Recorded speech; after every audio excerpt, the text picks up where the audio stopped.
What's up, everybody? Welcome to episode 15 of Spoiler Alerts. I'm ChanManV. Hello. And hi, I'm Ellohime. I'm EatMyDiction1. Yes. And we are talking about La La Land today. So there might be a little bit of singing and dancing from us today, which would be new. From ChanMan, not from Ellohime. What do you mean? But no dancing. Diction's been dancing the entire time. Maybe singing. I'm listening to the, listening to the soundtrack right now as we speak, and it's fucking. That's true. Definitely true. This is our first musical, right? Yeah. This is our first musical. I mean, it's not very common that there are at least movie musicals out. I mean, it's a rarity these days. It's a rare breed. Yeah. That was like back in the 40s, 50s, 60s. There were musicals everywhere, but then I mean, what have been gap, what have been the most recent ones? I mean, like Hairspray. Well, there was Mamma Mia. Mamma Mia, Chicago. Oh, right. Those are like Moulin Rouge. Moulin Rouge. That was like 10 years ago 15 or something. years Yeah, that was like 15 that was years ago. wild. I'm just naming what I can think It's of. a good movie. Yeah. So it's very, very rare. People take a chance. At least studios take a chance on making movies like that. So it's gonna be crazy to see who on Twitch actually went and saw it, because I feel like it's kind of a mashup of cultures. Like I feel like the gaming culture, I feel like a certain section of them like watches musicals. You know, like I feel like that's still part of gaming culture. I think musicals kind of fits in there too. I think the creativity side of most gamers it kind of adheres to, but I think the majority of gamers wouldn't have seen it though. Like I don't think it's a large portion of the gaming community that would be interested in seeing a musical. So it's interesting. I forgot Les Mis. That was like Les Mis doesn't count for me because I mean, but we're talking like an original movie musical that was written specifically like for the screen, whereas Les Mis has been a play for like. And it's been redone many times. Dude, Les Mis is my favorite musical. Okay, so I'm not dissing Les Mis. I've actually never seen it. Really? I dreamed a dream of easily my time favorite. gone by. There we go. We got singing. I want to hear you do Eponine, man. Let's sing. Let's hear it on my own, baby. Listen, I listen every time. Every time I travel, I listen. All I do is listen to music. Like some people have like little fancy things where they can get their game playing on their little pad and whatever, blah, blah. Like I always just listen to music on the plane. And I always listen to two songs every single fucking trip. And it's I Dream a Dream by Anne Hathaway. Okay. It's something about Anne Hathaway's song is the most recent version. Okay, yeah. cool. Oh, yeah, man. It's fucking awesome. I love that song. And Mermaider by Death Clock, and I listen to those two songs every time I go on like any trip. I have like a list of like 500 songs that Cora's downloaded, and I just go through all of Cora's music, and those are the only two songs that I like. So. I'm just kidding. There's a lot more, but those are the ones I almost always listen to. Like my dream is to sing I Dream a Dream at karaoke one day, and I don't see how I'll ever pull that off because it's impossible for me. I don't think it's ever on karaoke lists. I've seen Death Clock live. I've seen Death Clock live on something before. Yeah, I was talking about Dream, but like Mermaider, I would sing all day. like that would be fun. That would be the greatest karaoke. If I could get like Diction up there and JP and like a few other people who like to do karaoke.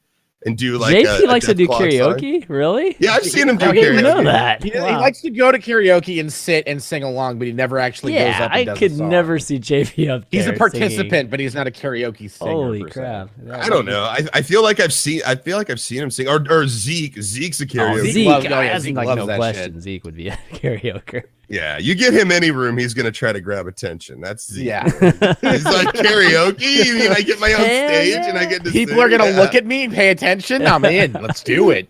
Well, listen, I want to warn you guys who are watching that for the first time, who maybe are jumping into my chat and being like, "What the fuck is this all about?" This is the show. Spoiler alert! This is a show that we try to do weekly. Usually weekly, unless something pops up. And basically what we're going to be doing is we talk about a certain movie, TV show, whatever that we picked the week previous. So last week, actually 2 weeks ago, we picked La La Land. And it's a movie that came out. It's a musical. We all went and saw it. And we're coming back today to discuss it for an hour, 2 hours, whatever, as long as we go. And we're going to pretty much cover everything about it.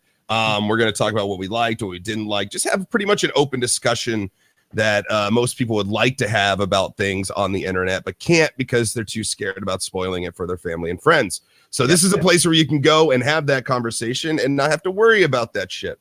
And then at the end of the show, we'll give you guys the next thing we're going to be diving into. And just like a book club, you guys will take that week or this next week and go watch it. And then we'll meet back in a week and we'll talk about it. So we'll reveal what that is at the end of the show. But for now, we are talking about La La Land. Yeah, and if you want to join the discussion too, we have a Discord channel that we have people hang out in, and once it comes time to taking questions or having you guys add your points, we bring some folks on the show, and I just linked the Discord channel on there for any folks that are interested in that. Monkey's not around today, so I'm not sure we have somebody vetting some of these. So I'll have to figure it out. I'm going to have to hop in there at some point and have you guys just continue talking. Sure. But just a warning, or not a warning, but just giving you guys an alert that I'm gonna totally culture like geek out like when it comes to this, because there's definitely a lot of things about this movie that's completely different than any of the other stuff that we've talked about, and probably a side of me that a lot of people didn't know either. So it could be pretty cool. It sounds like Diction. So what is the side of you that just we don't know stuff about, that likes Shannon? to watch, what is it? just He's a straight theater kid. Yeah, exactly. Like that. So what you're saying is that in this particular form of film that you are going to school us is what not school us. I'm just gonna be talking about every little thing. I'm gonna try to talk about every little thing. Yeah. Please don't school me. I don't think I'll be schooled on addiction, but but anyways, well, yeah. you might have me because okay, listen. Yeah. Admittedly, before we even get into this, I usually try when I feel like I may have opinions that may seem negative. I always try to throw out that I understand going into this. Listen, here's my thing. I'm gonna throw this out there. All right, I'll have you start. I don't really like musicals that are like Mamma Mia. Okay. Now here's the difference. Like you get like a musical, right? And then you'll get like Mamma Mia and then like Moulin Rouge. All right.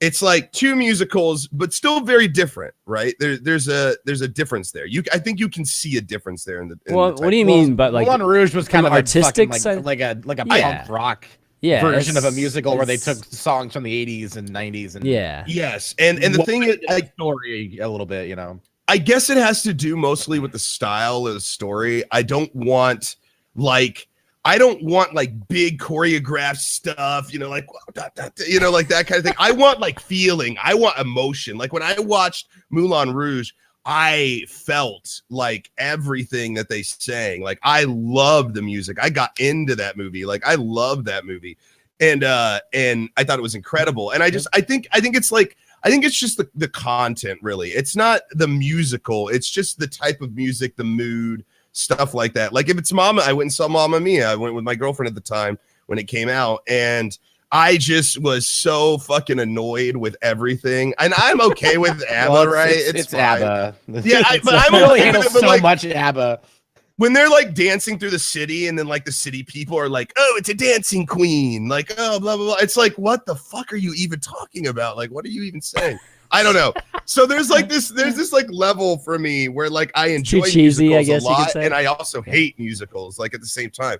And this movie made me think it was Mamma Mia, and then at the end it was Moulin Rouge. Well, the first number is Mamma Mia. I mean, yeah, and that's what I want to talk about. Like at the beginning. Okay, let's just start at the beginning. I don't feel like the beginning song necessarily sets you up for what you're getting into with the movie. Like I really like it starts off very Mamma Mia. Like it starts off very like we're doing choreographed stuff over the cars and musical number with all these which I can respect. I love that. I love it too. Like, yeah, and see, but I hate it, man. What speaks to everyone about LA more than their traffic, and that's where the fucking picture starts. And I get where you're coming from, but like I'm with Chan. Like I love like Gene Kelly like traditional musicals, and I thought this movie was beautiful and awesome, and I liked it even more when I was driving away, thinking about the way it ended and the way the story went from like these big highs and like these big musical numbers,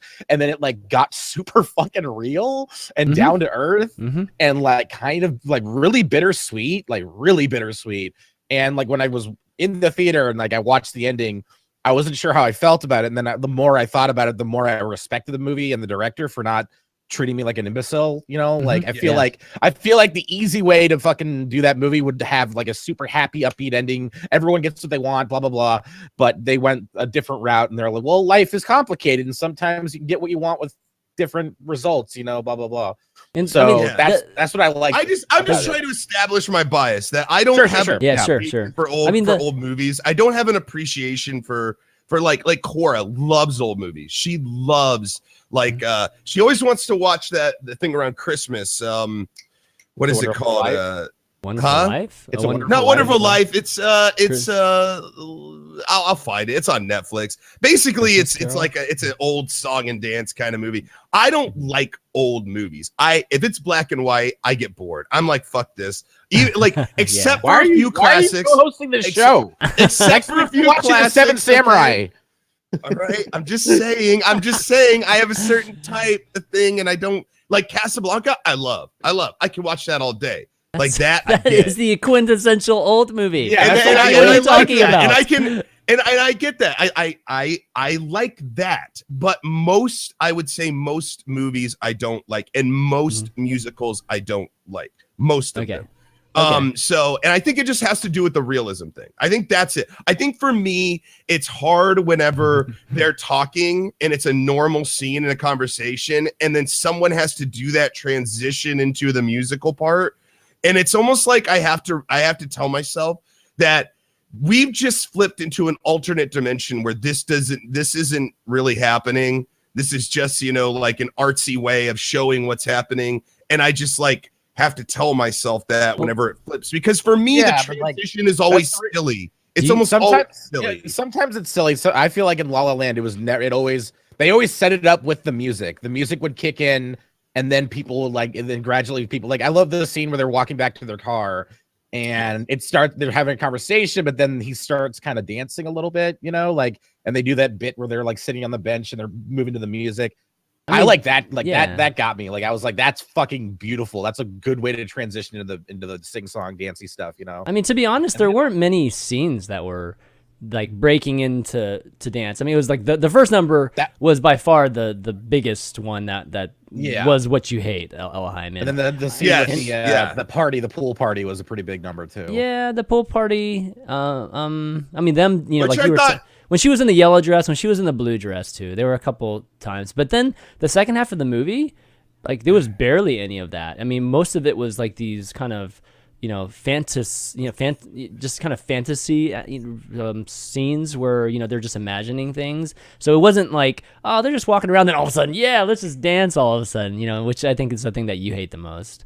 And that's why I say like it starts off Mamma Mia and then ends Moulin Rouge, because like everything halfway through I start to like. And it wasn't until the end of the movie that I went, oh my God, I love this movie and it's a brilliant movie. I really do love the movie. I know I'm saying like I'm biased over there. It's only because of the first half of the movie. I don't know. It's not that I hate it. I don't know. I'm just bored by it. Because it just feels so frivolous and like it just feels so like done so many times, like the happy dance number. Well, at the end they showed us something new, and we'll get into that when we talk about the end. But like they showed us something really unique, something very powerful, something very open and vulnerable, and like and accumulating and like it's a long time goal. But like that, I feel that song, when he's on the piano and playing that. But like a bunch of strangers dancing in traffic, it's just like, well, maybe, I told you guys, maybe there wouldn't be so much traffic if they wouldn't just fucking start opening up, doing a dancing. No, it's like every time that it stops for 2 seconds, people are just starting dancing, and then it's like, well, now nobody can get anywhere, Yeah, no, God. No, I'm just saying it's too silly to me. I don't know. For me, it's like it was really important, and don't get me wrong, I thought it was over the top too. And there are actually a lot of things I liked about that first scene, but generally speaking, it was over the top, but it needed to be over the top because the reason why this movie is so special in my eyes is because it does meld modern, a lot of things that are modern to just movie making, and even the actors. I mean, we got two modern actors like being in a movie like this, mixed with a lot of the old style. And so we need to actually establish that there's this old style aspect to it, so that there is this kind of synergistic, element to combining the two, and that's what makes this thing so unique. But the first scene, to be honest, like the minute it started happening, I'm just like, oh, this is an interesting start, like a mob scene basically. But then I started like looking at what they were doing with the camera. Like I freaking love shit when they like we'll pan the camera, make a scene change, and then pan it back. Oh, dude, I love that shit. I love it when they can just come, like it's just like a simple camera trick, and they can change scenes. It wasn't even good. like the how smooth and how brilliantly choreographed the camera movement was. It was the way they put you into the fucking dancing. Yeah. Instead of these big wide, angle shots of everyone dancing, it was a lot of you. It felt like you were there in the number with these people dancing along with them, and I thought that was what made it more exciting for me. Yeah, it made me so excited to be it felt like I was a part of it. I wasn't a spectator. I was like in the musical, and I thought that was like brilliant on their part, because a lot of musicals play it safe and shoot from like super wide big angles, like the Bugby Berkeley, what's his name, Bugley Berkeley, he did all those old I know you're talking about synchronized swimming, like the women swimming and right stuff. Right. But there are always these big long shots where you can see everyone at once and stuff, and like I really dug that it just like put us right in there. Well, it started that way. It started like it showed you like this giant highway, right? That was just full of people, and then they would show all these people getting out of their cars. But then it started to kind of zoom in and then like flip to one side, and there'd be like a little solo number by somebody, and then they'd flip to something else. And it was just, for me, it was just like these camera tricks that it's very low budget, to allow you to create a whole scene like that, and it's very cool technically whenever I see things like that. And then like even just the dance number, I was actually surprised. So Mandy Moore is the choreographer, and it's like she's somebody. Not the same Mandy Moore, by the way. Not the same Mandy Moore from a Walk to Remember. Okay, I was like, from Walk to Remember. No, not that Mandy Moore. It's a different Mandy Moore. She just dropped music and started choreographing shit. Well, good for her. No, but anyways, Mandy Moore, she's been one of my favorite choreographers for a while. I love So You Think You Can Dance, and Mandy Moore is like a regular like choreographer on that. But she usually does contemporary, so it hasn't been until like the last 5, 6, 7 years that she started to kind of branch out. So are you getting that right, Mandy Moore? That can't be. That's not right. You're thinking of some. Is it Mandy Moore? Oh my gosh, it is Mandy Moore, 100%. Wait, who are you talking about? Who am I thinking of? I'm talking about. Maybe I'm talking about somebody else. You're talking about the actress Mandy Moore. No, I know. I'm not talking about the actress Mandy Moore. There's another choreographer that is named like with an M. It's not Mandy Moore though. She does a bunch of contemporary stuff too. She's on So You Think You Can Dance. It's you guys keep talking. I'll figure it out. Oh gosh, you're talking about Mia Michaels, right? Mia Michaels. Mia Michaels is not. I was like, are you sure it's not Mia Michaels? No, it's not Mia Michaels. Mia Michaels, Mandy Moore. Come on, they're both contemporary. They're both start with M's. Okay. Come on, they both are contemporary too, but Mandy's been more current. Mia hasn't been on So You Think You Can Dance in a while. Moore. Her name is spelled exactly the same. It's exactly the same. What the fuck? Anyways, she's a super great choreographer, and she's been doing more mainstream stuff. You see her being hired for TV shows and other movies too that have some kind of dance scene. So it's great actually getting a chance to see her, because I feel like So You Think You Can Dance actually is really elevated not just dancing in the mainstream, but also just a lot of these choreographers that we're seeing. I actually thought it was Nappy Taps that choreographed the whole thing, but it didn't end up being that, and that's cool too. But anyway, she choreographed that whole thing, which was again amazing, and everything else too. The stuff with just two people, like just Emma and Ryan, like that wasn't surprising that she did that. Actually, in fact, it's so sad because I actually recognized some of like a lot of things that she normally puts in her choreography. So I wasn't surprised. I was telling my wife like this is definitely somebody from So You Think You Can Dance, either Tice or Mandy for sure. And then my wife was like surprised at the end, and I'm like, yeah. But anyways, I felt like the camera work just generally in the whole movie was great. Like, you know how like you do a lot of times whenever you're having somebody, maybe most recently we've seen, like all the gamers have seen, you know, remember at BlizzCon when like Weird Al's like walking through the backstage and the freaking cameras like following him, you know, as he's walking. Do you guys remember that at BlizzCon? Or Oh. No. Or when somebody's in the backstage, they come out of their dressing room, right? And there's a camera there that's just following him as he walks down the hallway, and you literally like have a wrestler. Yeah, kind of like a wrestler, like that kind of thing. Yeah, they did a lot of that during the movie, and it's really cool. I like really love that style of camera work. So yeah, whatever award they give for camera, is that cinematography just for camera work? Is that what the category is? Ello?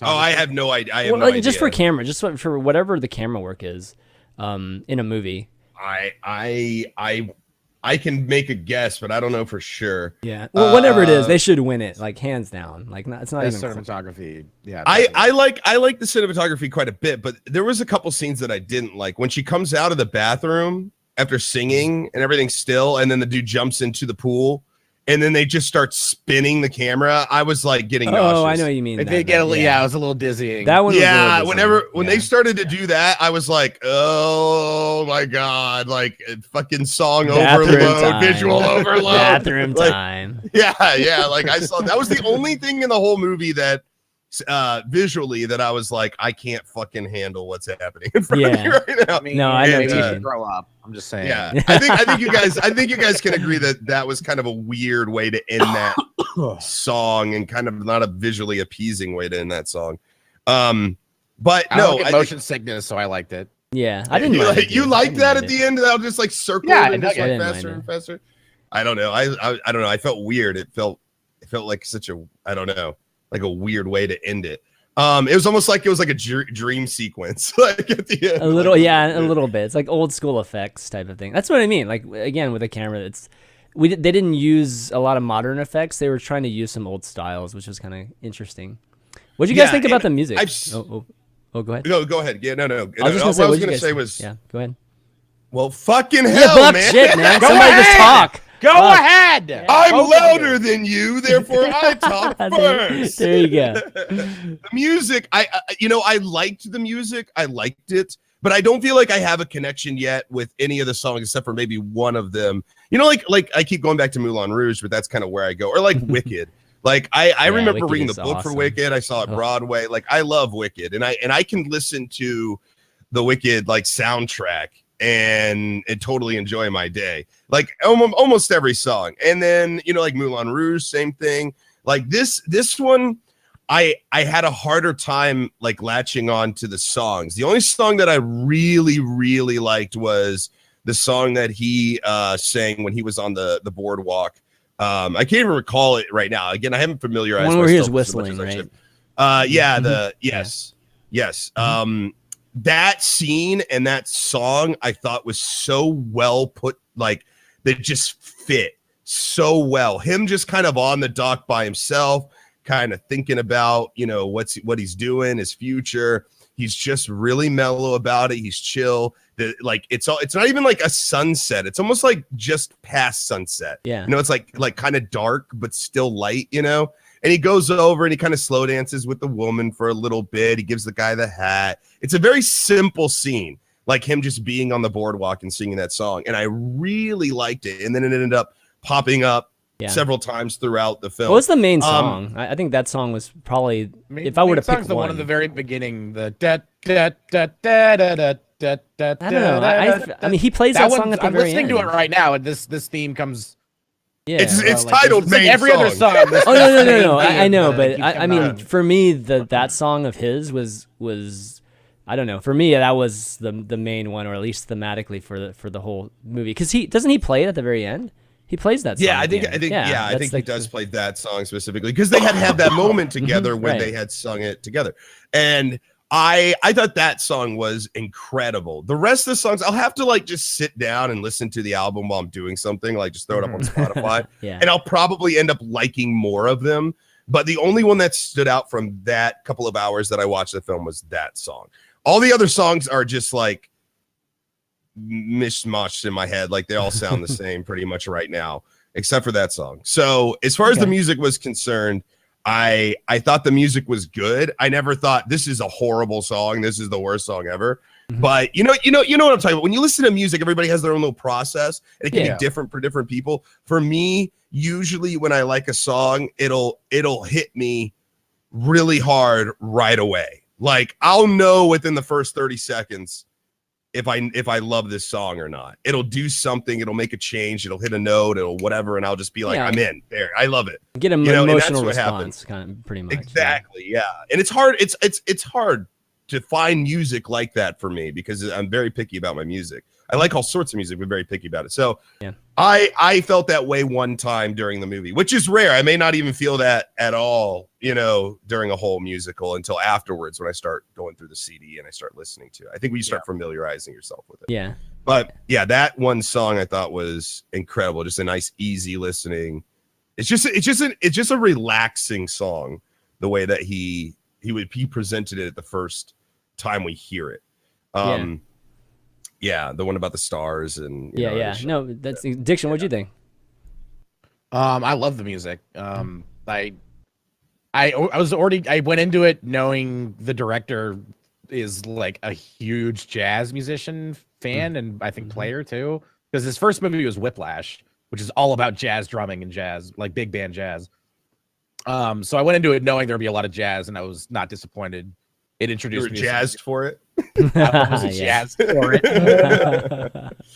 And I love the scene where he explains to Emma Stone why jazz is fucking awesome. Like that was it was convincing. Like it was like, oh shit, like now I want to go to a jazz bar and just listen to some fucking like freeform jazz. It sounds awesome. Yeah, have a nice stiff drink and just like sit back and enjoy it. So I like that. Cool. I'm happy that that's like a thing, like they could have it's like the movie the reason I like this movie is because it does a lot of old school stuff really well, but then it does a lot of like modern stuff just as well, and it blends them together seamlessly. Like there's a lot of that like old style Hollywood, like dance numbers and musicals and stuff, and then like when it gets into the reality of what it is to be a struggling actor or musician in Hollywood, like it doesn't miss a beat. It goes from one to the other, and it all feels like it's still connected and together. Like there's this, it's got charm, I guess. It's like all of it's very charming, but at the same time, like it's grounded in reality, and you can totally like connect with both the main characters like from the get go just by seeing them going through their day-to-day like schedule.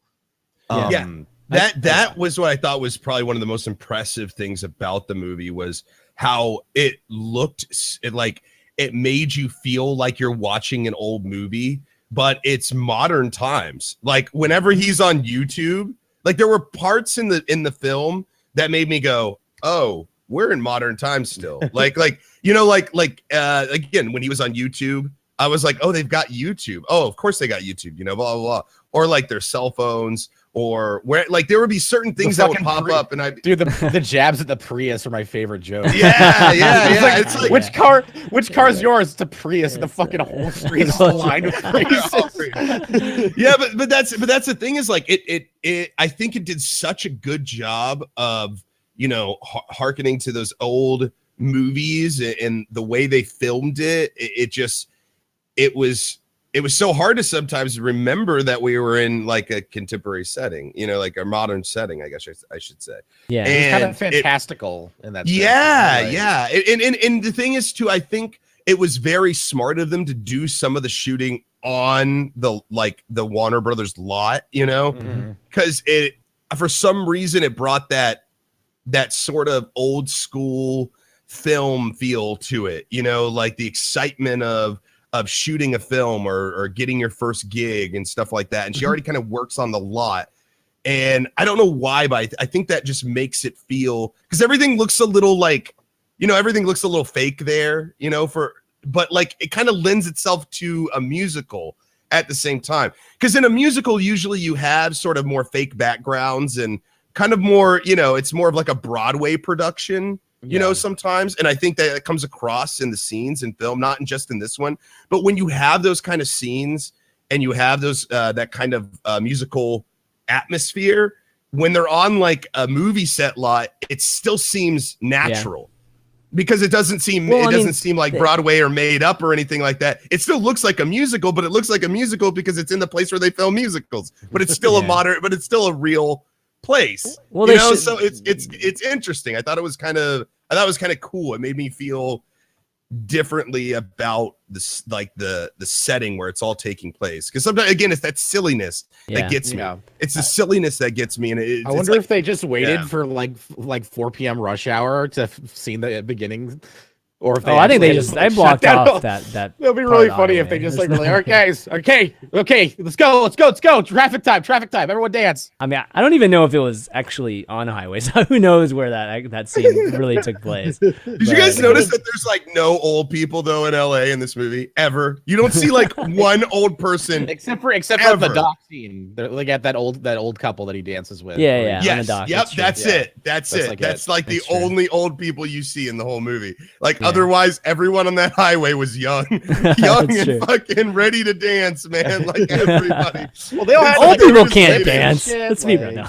I would have liked to see like a couple old people kind of out there just doing a little shimmy or something. Like I would have felt better if they would have added. I feel like there was some ageism. They could have. I feel like they should have added a few old folks out there. That would have been great. Like one guy's all Paul Coring with a fucking stupid ass happy grin he's got, and he's like doing a front flip, and he's like jumping like a tiger over here. And then you just got some old guy just kind of like in a top hat. Some old guy just kind of like going like this in the corner. You know, they had the truck driver guy, the kind of heavy set truck driver guy, kind of walk up and do like this when they open up the back and there's the band playing. Man, how long have they been waiting there?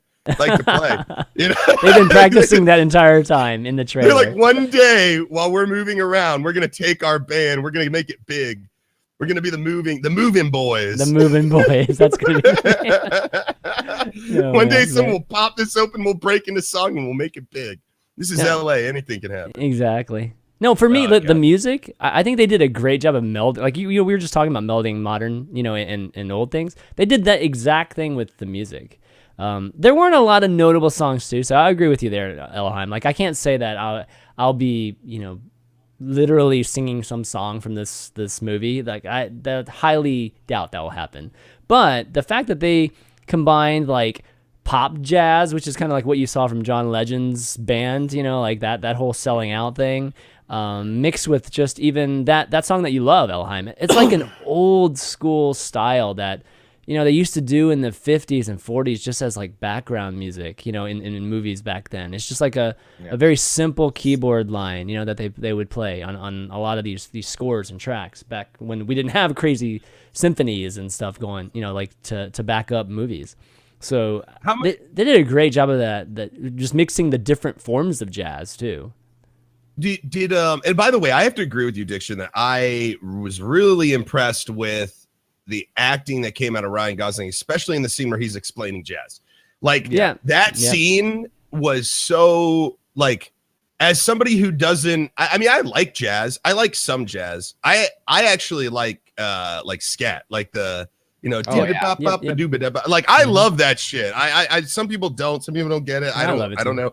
I've loved it ever since Jungle Book, ever since King Louie in the Jungle Book. Yeah. I mean, I've been a big fan of it. Now I don't go and like listen to it, or I know who, blah, blah, blah, blah. I don't. When I hear it, I enjoy it. But his explanation of jazz made me more interested in jazz in general. Like the fact that, like it's a battle up there. And I love the way that he explains it, because you can tell he's like hurt and he's a little frustrated. Like you can tell that he's like containing his rage at the things she's saying because they're just so ignorant to him. Right. Like he's like sitting there with that smile. And he's like, "What don't you like about jazz?" He's ready for her answer. Exactly. Yeah, and he's like you can tell he views her as like the enemy, right? Like she's one of the people that is destroying jazz because she doesn't understand it, right? Like that's how he views the world. It's like you either like jazz or you don't.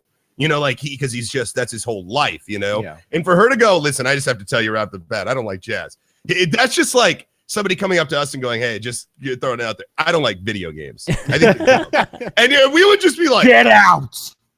Sit down right now. Don't you like? Exactly, I like how he took her there, though. Have you played Tetris? Pac-Man. Well, I mean, you know, but he sat her down and then we talked. Like he just Those are gateway lays it games. all out. You know, like he just lays it all out. I feel like anyone could Yeah. have been convinced if they would have gone with Ryan Gosling to wherever they went. I to think listen to so. that band I think and many people That's would, right. yes, many females especially would just be like, anything you say, Ryan. Oh come on, Ryan Gosling is I a know. fucking dreamboat. Have you He seen is, that guy's he is. eyes? Dude. It's like looking into the eye. It's like looking I mean, into a dream. I don't know if I've I don't so know much. about his I've eyes, not really seen them but- so much as I've gotten lost in them many times. Yeah, exactly. That's what I'm saying. It's like you wake up out of a dream every time you look in that guy's eyes. But here's another thing too. I wonder how much influence he specifically had in the music. Because I don't know if you guys know this, but he's a musician. So let's talk about that. He didn't know how to play. He didn't know how to play the piano before this thing. He learned. That's him playing the piano, and he learned how to play the piano. And Wait. Yeah, Hold he learned how to play the piano. Wait, hold on a second. Hold on. So, what, for just this movie? Yeah. Because that's not true. I mean, now for the rest of his life, he knows how to play piano. No. He so he said he played a little bit by ear. Never been classically trained. Played a little bit by ear, but he had to train for months before this movie, and he's always wanted to learn how to play the piano, like be trained how to play the piano. So it was really fulfilling for him to be able to, like, pre-production, to learn how to play the piano and then have to play a few of those pieces, and a few of those numbers are not easy. I mean, I can tell you because I play the Okay, piano. hold on. He knows how to play piano. No, he doesn't. He does. Hold on a second. He may have never been classically trained, and that's all well and good, and he may have gotten better. But I know for a fact, I've listened to Dead Man's Bones. That's his band. It has been his band for years and years and years. I'm a big fan of it. And he plays piano, and I can think of at least 3 songs that he plays piano, and well. Like, I can link you one from YouTube, like, right now that is predated this. Now, here's the thing. What I think it is that he probably never has been actually trained. He probably just sat down and did his thing. You can tell with Ryan Gosling that he loves music and he just went at it in a very pure way. If you listen to his music, like, he even says in, like, if you ever watch like Blue Valentine, there's a scene where he plays the guitar for her. He asks the girl to dance. He's like, "Can you dance?" He's like, "Okay, you dance. I'll play the guitar." And then he tells her specifically, he says, I have to sing stupid. He's like, "I sound stupid when I sing, but it's the only way I can sing, but I'm going to sound stupid. Is that cool?" He's like, "I can't sing. I have to sound stupid to sing." And she goes, "Okay, that's fine." And so he starts playing, and he does that old timey, like, you know, it's almost like he's got like a deep guttural kind of thing. You can tell he's not actually singing. Like, he's not a good singer, but he's got this one type of voice down really well. It's almost like an imitation. So I give you that he's not like a complete noob to the keyboard. That's what I'm saying. And he can, he has some familiarity and can play. Like I said, he's played by ear before. This is all from an interview. Yes. He said he's played by ear before, but never really played. And so he had to train really, really hard. So he had an affinity towards it, obviously, right? But still, it takes a lot of work to. I mean, those numbers weren't that long, but it still takes a lot of work. I'm not to, trying to take anything away from him. I'm saying that the guy didn't just go into it not knowing his scales, and then he just came out playing that way. You know, like he might not have known his scales, to be honest, but he at least had familiarity with moving his hands on the keyboard. And well, like I said, he's been in a band for many, many, many years. And if you guys don't know Dead Man's Bones, you guys should go check it out if you like. It's a very powerful sort of chill sound. It's kind of weird to put those in powerful together. Chill. Yeah, like powerful chill. Yeah, like it's very. What I would start out with is if you're gonna check it out, look up Name and Stone. Name and Stone is very good. He does it with a choir. A lot of his music actually has children's choirs in them and stuff. So so he actually had a musical background for going in this, though I will say he doesn't ever seem in anything I've ever listened to that he's been classically trained at all. Seems like he just picked it up and started making music. And I think that's what I like most about it. But I wonder how much influence he has in some of these songs, because even the main song, the Stars Out for Me kind of song, that sounds like a song he would have played in Dead Man's Bones. Yeah, like that sounds like a song that could have came. Maybe he wrote that song. That sounds, or maybe it had simple. something to do with the melody or something, because that song really, when he did that song, I go, oh, this is Dead Man's Bones. Like, this is him just pulling this out. So I wonder, but I thought he was incredible in the movie, but I'm a big Ryan Gosling fan to begin with. So I thought his acting was incredible. I wish he was a little better singer. That's like the only thing I would say is like I thought Emma's voice was just good enough with her airy, kind of light, just sound to it. But I just wish Ryan was a tiny bit better of a singer, because I didn't think he reached like that minimum bar for what could have been. He didn't really have a lot of songs where he had to project though, like this, like the first musical. But even the one that Ellohime talked about, him and Emma, like was kind of it wasn't much of a song. It was like a conversation song. Like they're doing a back and forth thing, so they don't really need to be loud and boisterous and like full of energy. Like they're just. It's not like Les Mis, right? Like that one has a lot of. Those have to be great singers. Yeah, but I mean, but even with what they gave Ryan, like I think his voice sounds a little bit too much, just like a talking voice, I guess is what I'm trying to say. And if it was just a little bit, just more, I don't know, melodic and stuff. I mean, he was on pitch pretty much the whole time, but there were times where I was just like, oh, he's just barely coming off, or just like I can almost hear him coming off, and it bothered me a little bit just because I'm really anal about shit like that.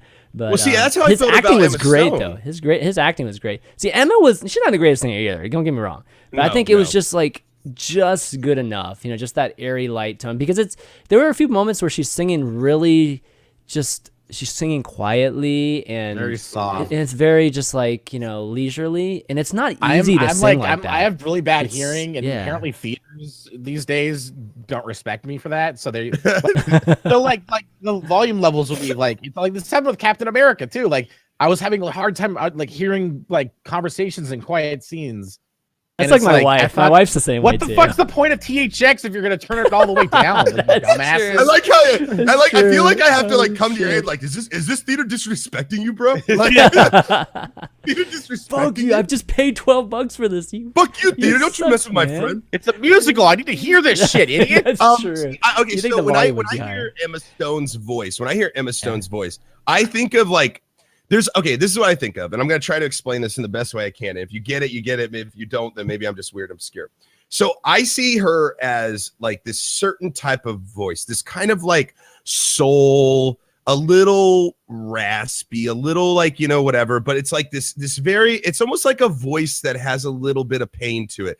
It's like Zooey Deschanel, but on the opposite of the opposite end of the spectrum. So you've got like Zooey Deschanel here, right, which is on this side, and she keeps that like that kind of soul-y kind of tone, but then she goes higher. Like she'll go into the ooh kind of things, and she'll kind of take her voice high, whereas Emma Stone actually goes low because she has a naturally low registry. Like she has almost to a point sometimes in the songs where she's a little gravelly to me. Like she gets it. Like her voice is gravelly. I mean, just her talking. I know that's what I'm gravelly, saying. Yeah, so. I mean that's what it is. And so I don't think either of these people were great singers. Like I don't think either of them could like really give you I'm not a musical person, but a serious note. Like they couldn't give you like a high whatever. I guess high G is like the biggest one. I don't know, but like. But it's almost like they were good enough, like both of them were just barely good enough to do what they had to do, and thank God the songs didn't require them to do anything powerful, because I don't think they could have pulled it off. I actually think Emma's head voice could go higher than you think she could go. Her normal voice, her head voice is not very high. You're right, but she would those airy notes, like she would sing like her higher notes up there. It just makes me think, oh, she can actually go higher if she wanted to flip, and I mean, when she flips, she can go higher. But even her high voices sounded a little low. Really? Like she kept, like it's almost like she kept like a lid on things. It's yeah. You know what I mean? That's what you're saying, like how she sounded like very quiet. Like or she was keeping that. I think she was keeping a certain. Yeah, I think she was keeping this airy sort of lid on it kind of thing. And so when she sang, it always felt like there was like a lid on it. Like I never felt like she really like. Yeah, I know what you mean, and but it's like we're making, we're kind of, I'm obviously critiquing that part of it, but I think that's the charm that everybody likes about it. Though, they're not the greatest dancers either. but it's the fact that it's Ryan Gosling and Emma Stone, you know, like two of like this age's young, you know, like young. They're not even that young anymore, but you know, this is like the new age of actors and actresses, right, in Hollywood. And these are two of the actors and actresses that have been leading the way for this new generation for the most part. And to see them, you know, being put into this kind of thing, yeah, heartthrobs too, like you said, addiction, just putting them into a singing and dancing, more vulnerable type of role.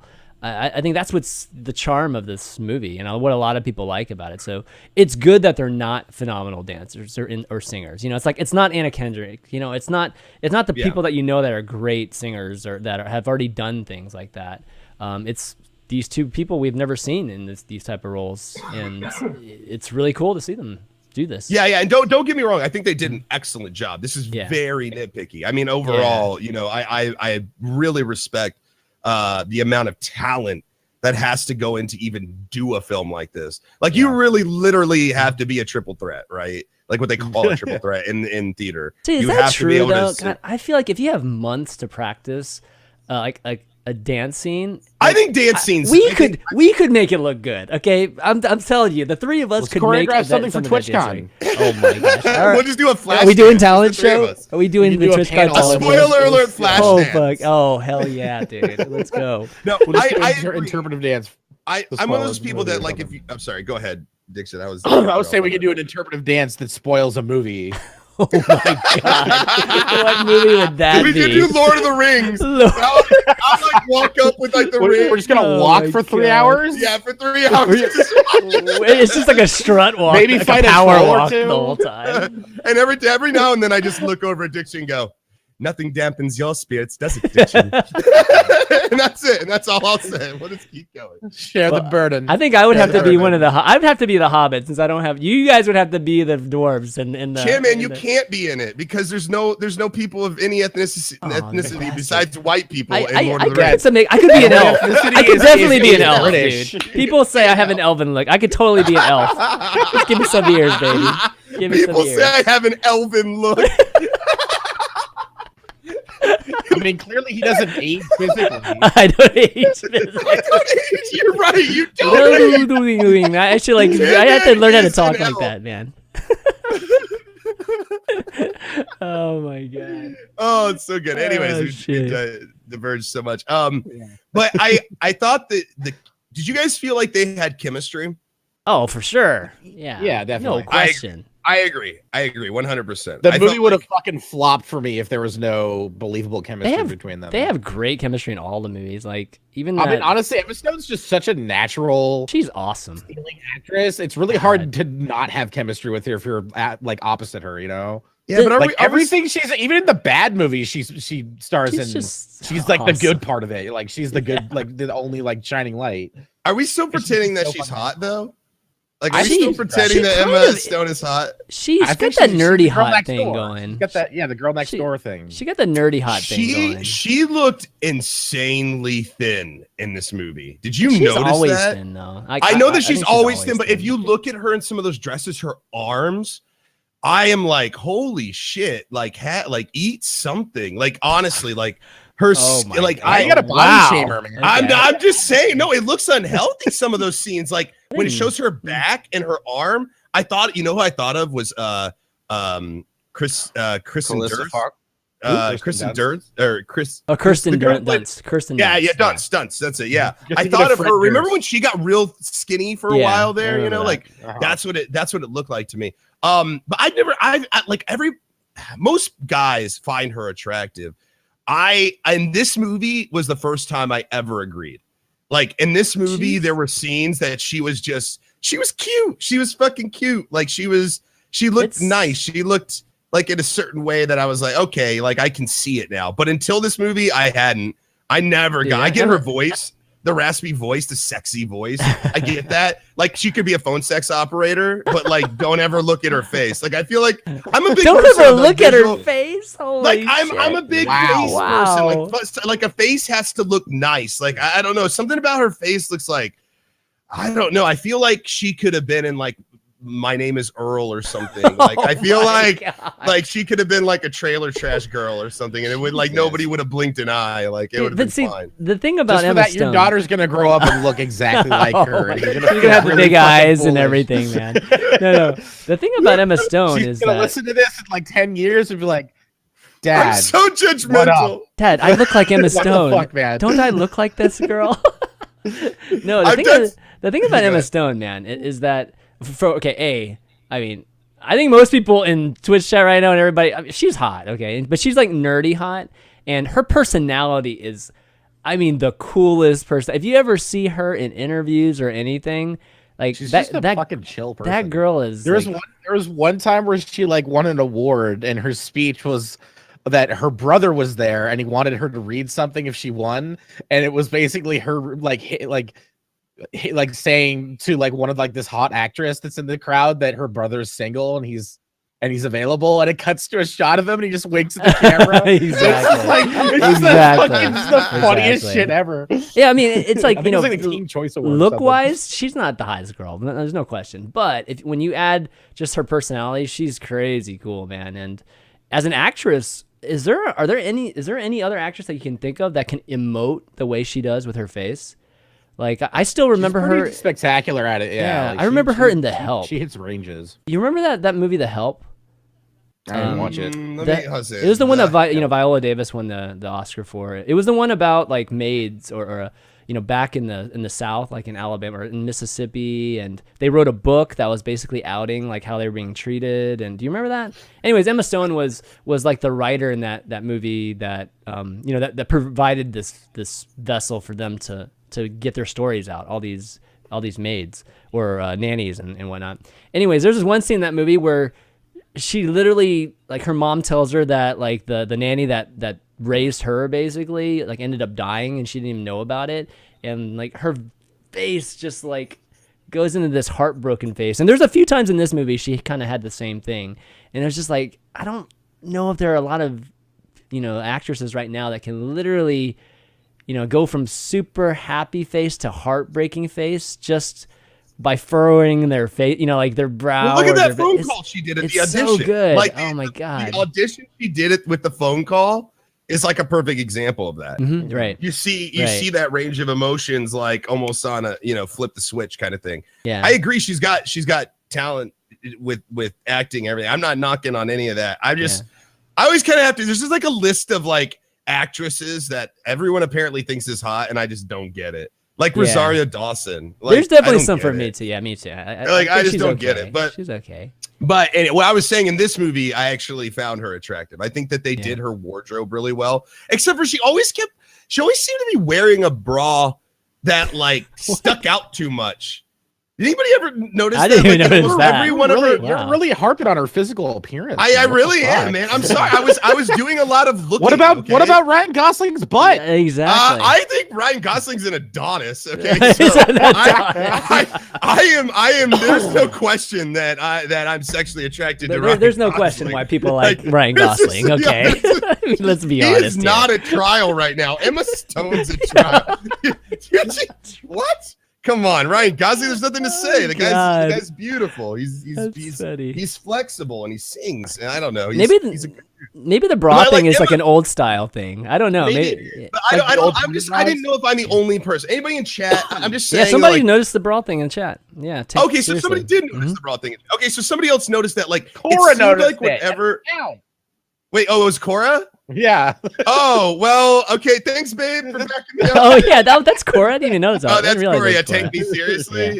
Yeah. There's something about her bra that, like, everything she was wearing, you could, like, it was weird. It was like where the nipple would be, like where if she like had hard nipples, like where they would poke out, right? It was like all the way across. It looked like it was like something underneath that was like very sturdy, like it looked like there were like shields across the top of her breasts. Maybe like armor dancing, so her boobs don't jiggle a whole bunch and get distracted. And maybe that's what it was. Maybe that's what it was, and that makes total sense, right? Like I get that's that. why they're sports bras, Let me see. Emma Stone bra. Oh my. Anyways, I'm done harping on this, but either way, there was some. Way more time on this. That's what we review on this show, guys. You can't Bras put and me everything. 2 hours in front of a female, just having me look at her and me not comment or notice some things. That's part of the film, right? The casting, okay? We have to look at these things. All right. Man. I think she did fine. I don't get the bra. There was some other things that I wanted to kind of talk about. How about Go ahead. How about J.K. Simmons being put in a role where he hates jazz, given that the director was the guy who did Whiplash, and I thought that was pretty funny. Wait, what now? The J.K. Simmons, the bar owner. He was the owner of the restaurant, and he wouldn't let Ryan Gosling play jazz. He only play the Christmas songs and shit. But in Whiplash, he was like obsessed. He's so obsessed with jazz that he's like abusing his students to try to get the best performances out of them. Oh, is that what Whiplash is? Oh, you haven't seen Whiplash? Oh my god, we should totally do Whiplash. It's a complete 180 aside from the music from this movie. You'd love Whiplash. It's like a hard drama, but it's fucking good. I've watched it like 10 times. We should do it one of these weeks. It's a really good movie. Okay, maybe we'll check it out sometime. I didn't know that, but I love that actor. I mean, he's fucking phenomenal. Was it J.K. Simmons? Yeah. Yeah, J.K. Simmons. I always forget his name, but I mean, like, he's in fucking everything. He really is. My favorite movie is actually Burn Notice. Him and Burn Notice makes me laugh every time. At the end of Burn Notice. Oh, wait, no, you mean Burn After Reading? Burn After Reading. I'm sorry. I was like, Burn Notice? Yeah. A show or Burn something? Notice. The fuck has a show. Yeah. Burn After Reading. Yeah, no. Yeah, it's just that like, at the end. what the fuck happened? Yeah. And they're like, we don't know, sir. And he's like, well, I hope we don't do it again. Yeah, it's like, whatever. Did we learn anything from this? What the fuck happened? Exactly. Anyways, so I want to talk about the relationship. Oh, okay, yeah. Because let's get towards the ending of it, because that the second half or whatever. Yeah. Okay. So let's talk about the relationship. There are things that I like and that I don't like, and I think again biased from a male perspective, than a female. Man, I think I don't know why. I don't know if this is typical for you guys, but whenever I watch a romantic comedy or a romance or anything that has to do with two people falling in love, and that's what the movie's about, I really, really, really have a hard time with it because I get so in my head about the decisions these people are making towards each other and the way the scene's set up. And I know that it's all working towards a goal, right? They need the conflict, right? Otherwise, it's a boring thing. Why would we watch it if there wasn't some kind of conflict?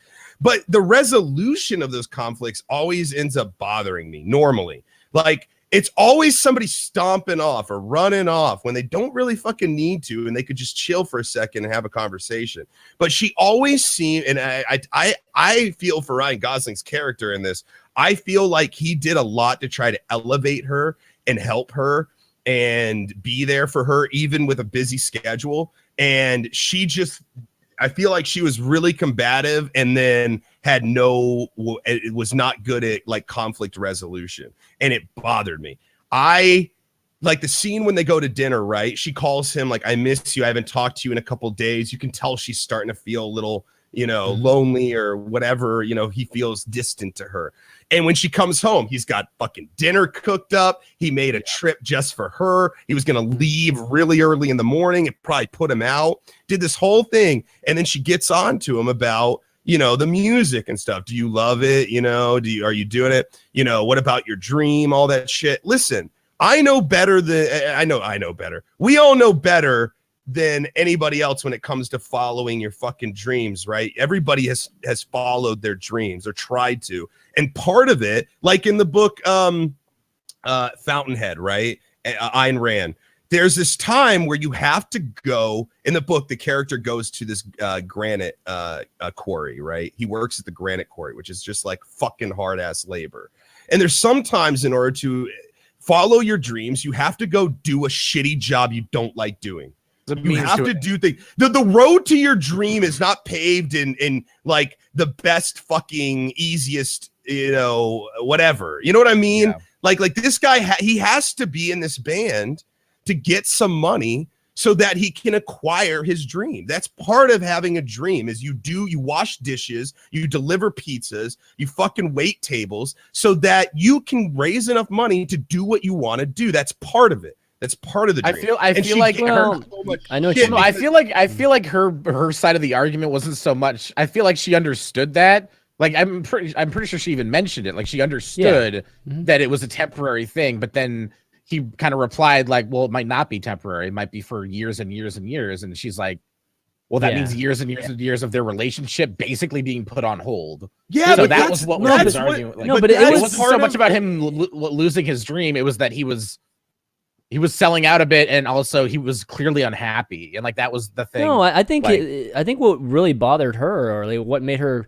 talk about it, was the fact that he was giving up on his dream, because he did talk about it as if it was long term. He's like, most people would be super happy about where, you know, like most people's dreams are to make it, you know, like to actually make music that people like.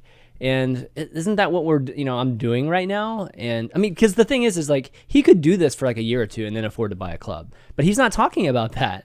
That's what she's like, she's presuming is that, okay, you're going to do this for a year or 2 years and then you're going to be done, right? And he's like, no, this is kind of like everybody else's dream. Like, why shouldn't I just do it? But she asked him, she goes, what about the club? What about, he's like, I'm still doing that. Like, he's like, I'm still going to make the club. And then like, really? he says that. No, in that dialogue, he says, I'm still doing the club. He says to her, like, I'm still going to do the club. Just for the next couple of years, I got to do this. And, you know, and he even mentions it, because remember he goes, so she said something else about the club. He's like, well, what does it even matter? Nobody's going to go to a club called Chicken on a Stick or whatever. Like, anytime he talked about his dream, it's like she didn't fucking support him. Not the way he supported her and her shit. Like, he was there for her. He, you know, I mean, he missed that opening show. He missed the opening show. I'll grant her that. But this was before that even happened. You know, like, this was before that. And she doesn't want him to have Chicken on a Stick. Like, she bashes the name. She never, like, I mean, she does come up with that one thing, the Sebs thing for him. That was great. That's and that was reasonable. supportive. That's completely reasonable. That's reasonable. Like, but the whole Chicken on the Stick thing is like, that was his dream. That's what he wanted. And he made it very clear. And then in that argument, he's like, well, nobody's going to want to go to a thing called Chicken on a Stick. Like, he's talking to her and she's like, then change the name. Like, she's like not backing down on it at all. And then they have the argument. And what does she do? She runs off. She runs off out the door. There's no conflict resolution at all. And then she does the same thing when he's late to her show. He shows up. She like never cuts him a break, at least from what we see. Now, of course, this is a relationship that spans whatever. But she like, then she gets in her car and drives off. She's always fucking driving off and leaving and shit. And like, and he's all like, always being like, what the fuck? And then he has to walk around all sad. And that's how the movie sort of ends. He's still kind of left in that relationship, even though I really love his approach, the how practical they are. You know, she's like, where are we at? You know, and he's like, we're where we are. He's like, I don't know. And he's like, I think we should just see what happens. I think we shouldn't put a label. I think we should just pursue our lives and see where we end up. But he kept this flame, man. He kept this flame for her. It was so apparent, everything. Like, he truly loved her. He like even waited for her. Like, there's no mention of another girl. Like, it is the Notebook. Dude, I had flashes of the Notebook too. Yes. I totally had flashes of the Notebook. So mad. It makes me so mad because we go to her and she's like married now. She's got a kid. It goes back to him. What did he do? He fulfilled his dream and he made it. It's like he made a temple to her. He made a fucking temple to her. That is what that club was a temple to her. Yeah. And she walked into this temple. Well, I don't know. And he lays out. Oh, it is. It's a tribute to her. The fact that he names it Sebs and everything. That's his naming dream. it Sebs, true. But at the same time, it's like a very particular way they set up the scene. It goes to her. She's in the house. She's with her husband. She's got the kids. And then it like goes to him. And you see him in his house. But there's no women. You expect him to like walk into the kitchen and there be like one woman like, hey, babe, you know, blah, blah, blah. Nobody's there. And then when she gets there, when she happens by chance to walk into this club, then all he does, he doesn't say a fucking word to her. He plays a song and he plays it with all the fucking regret and all the love and all the everything is very Casablanca, right? It's very, very much that play it again, you know, that kind of thing, that one song that like brings them together, and it's so emotional. And then the song, I mean, it's so elaborate at the end. The end is incredible. Like the end of this fucking movie is fucking incredible. And I love it because it's everything that he wanted for them. It's everything he wished he had done right. It's everything that is this perfect world that he envisioned for them. All his intentions and everything, all just laid out in this beautiful song. And the way they choreograph it, everything, like it's great because it starts out and everything's like very fake. Like it's like it keeps you in the realm of this is still just a, you know, an illusion kind of thing. Like the freeway is just it's a stage, you know, and like in the background it's just painting and everything. And so I felt like, but as if you don't notice this, as the song continues, it gets more and more and more real. It gets more and more and more real up until the point where she walks into the club with him. Yeah, it's right? a parallel universe type of thing. Yeah, it's like this parallel universe, and he does all this for her. And as much as I like the ending, because it's not this cookie cutter, oh, everybody's happy in the end kind of shit, I feel like her character, I felt bad for Ryan Gosling's character. I felt bad for him. I felt like he held a flame. He was right. Like he was true to her. He pushed her to where she's at. You know, like if he would have never went and got her, she would be in some podunk town, you know, being a lunchmate or something. I don't know. Like she would have given up on her dreams if it weren't for him. And after she's attained all this success and she's happy in her life, you know, then she basically walks out. She says, sorry, I'm not coming back into this thing. He was ready for her. Wow, I don't interpret it that way. She walks out straight faced. She turns around and looks at him. He looks at her like, "What you gonna do?" And then she turns back and walks out. Well, she smiled. She smiled. Great. It was a smile. Smile doesn't get your dick sucked. Okay, he has been at that place forever. Okay, I can't believe. So what's crazy is that like I would think, you know, you do love the ending. So like I you know, that's not surprising. But I'm surprised that you don't like just full out 100% love that ending instead of what she's gonna go and give up her kid and her husband and her great job and just come back. This is romantic Ellohime, like I guess. I'm just saying, not the realist Ellohime. I thought the realist. Yeah, go ahead. That was the best part. The ending was the best part, and like I said, it took me like the car ride home to really appreciate it because it completely subverts expectations for romantic comedies and musicals and stuff.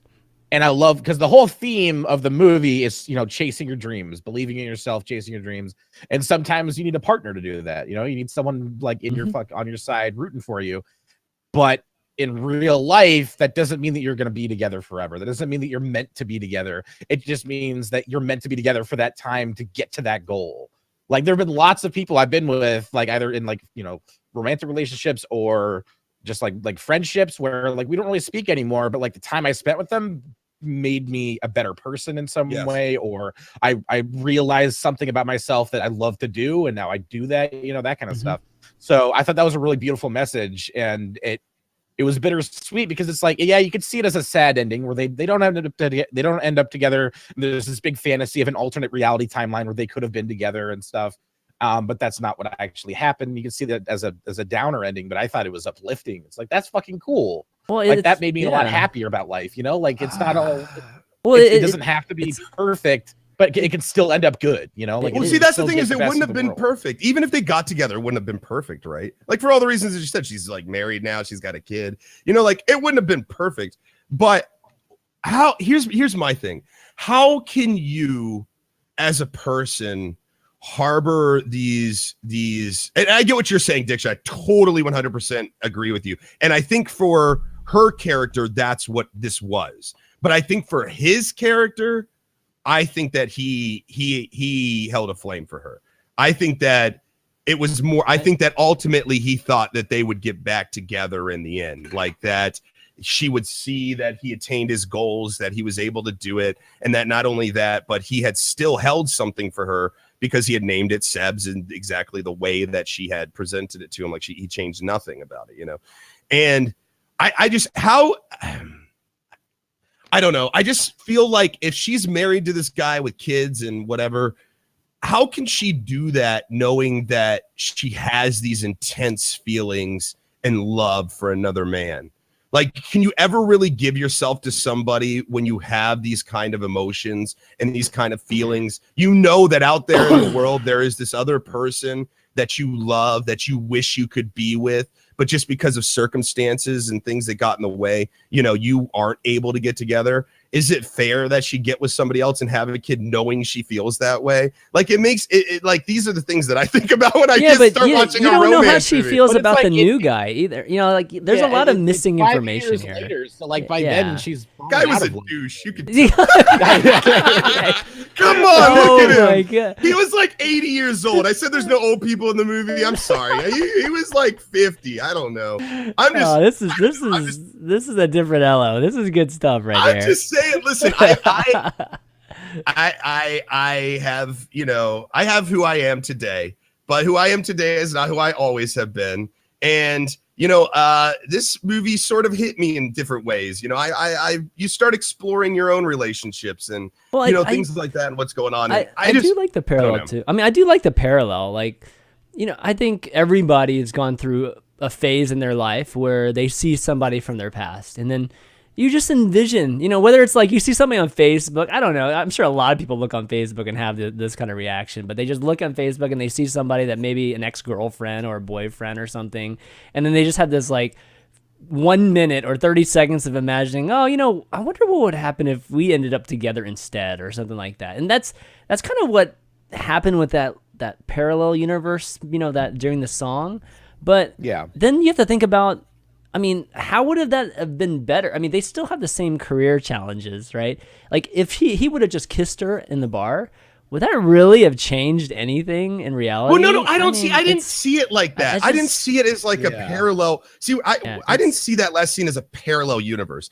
What I saw was that he was explaining to her in song the best way he knew how, using his one talent, his passion, to explain to her in a song all of his regrets, all of his intentions, all of his, all of the things that he wants to tell her, right? Like if he were to run into her again, you know, all the things he would say to her, he did that to her, for her, in the best way that he knew how. If he was a painter, he would have painted her a masterpiece. If he was this, he would have done that. But this was like his song to her, you're here. And you can see that he still harbors those feelings, right? Yeah. Because as soon as he sees her, he just stops everything that he's doing basically and goes right to the piano and plays that song. Like he's been waiting for this moment. He just wasn't expecting it in that, like right then.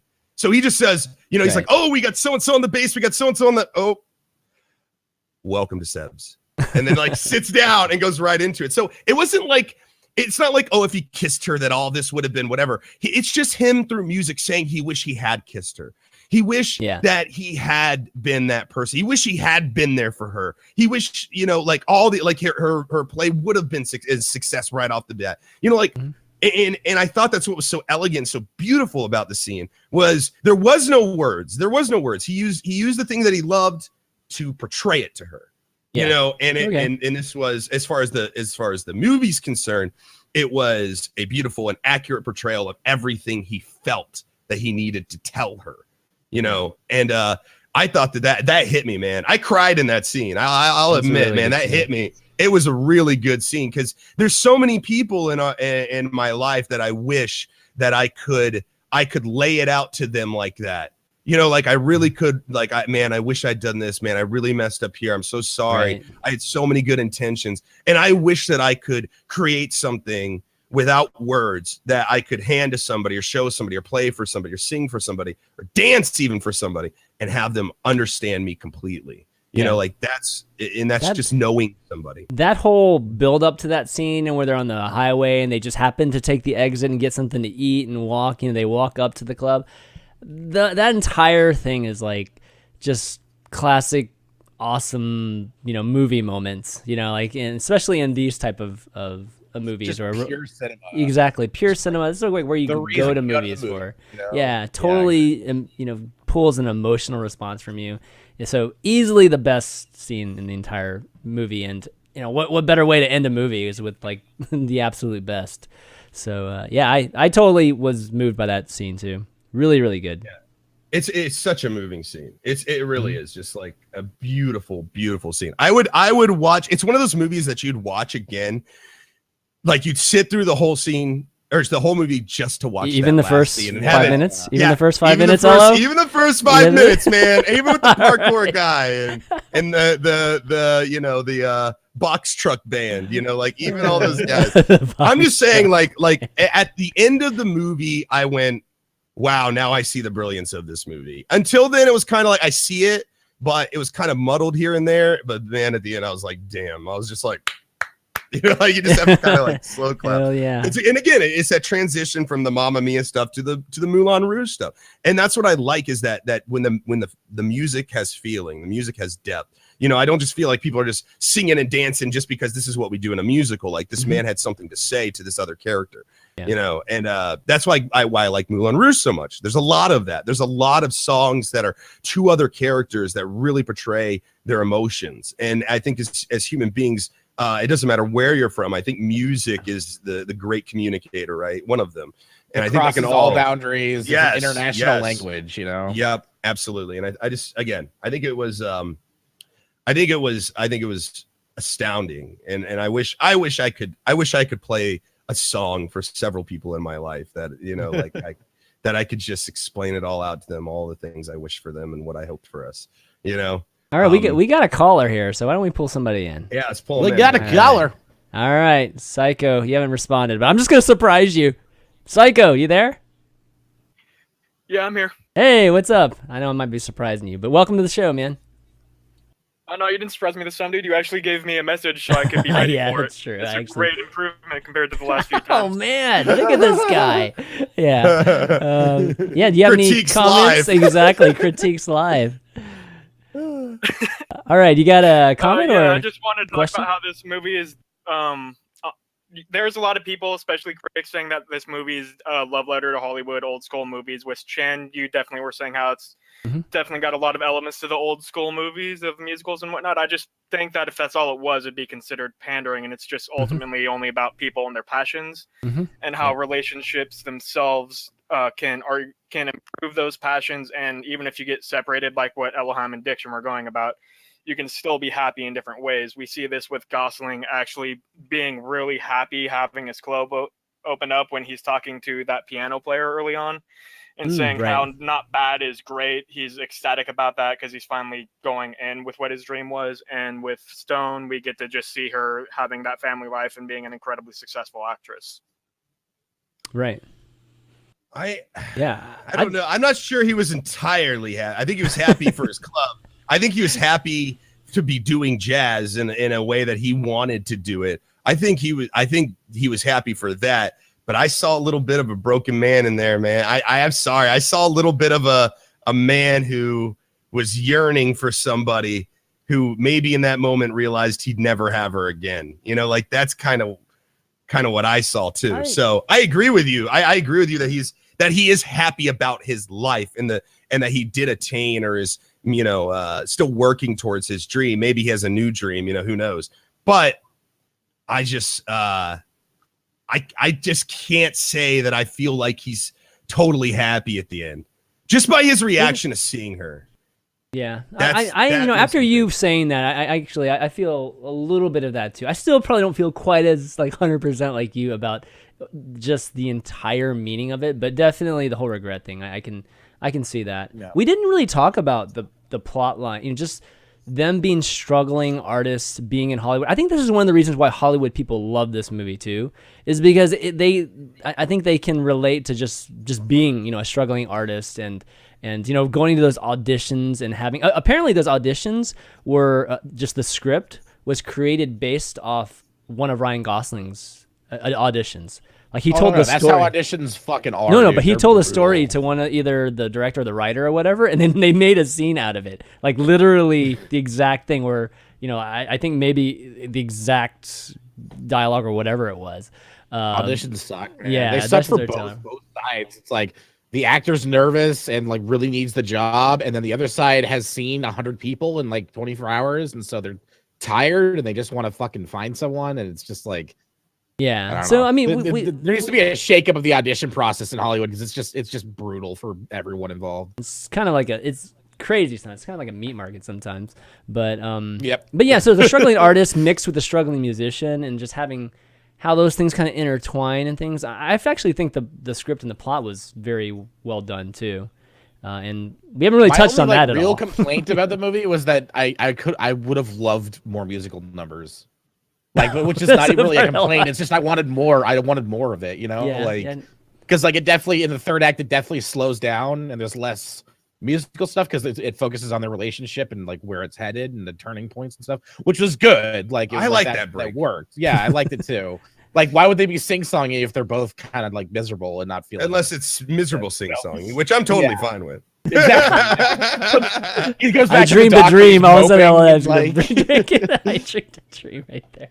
Honestly, I'm with Ellohime on this level. Like, I don't think there should have been any more musical numbers onto it because they needed this break for an extended period of time until we finally get some songs. Yeah, no, I totally agree with that. I just wish there was still more, like in different parts of the movie. I guess that were there. You just want more music on the album. I want more music. I want more choreography. I want more of those steady cam shots, man. Like, I just wanted more of that shit. That was awesome. See, I didn't even realize that. Oh, go ahead, Psycho. I honestly think the movie would have been a lot more difficult to enjoy for the people who aren't musical fans if they kept on going on with all the musical numbers, though. Like, Haim himself was having issues with it. The reason why this can transcend musical genre, just go like to the casual person, is because it basically pulls what Disney does.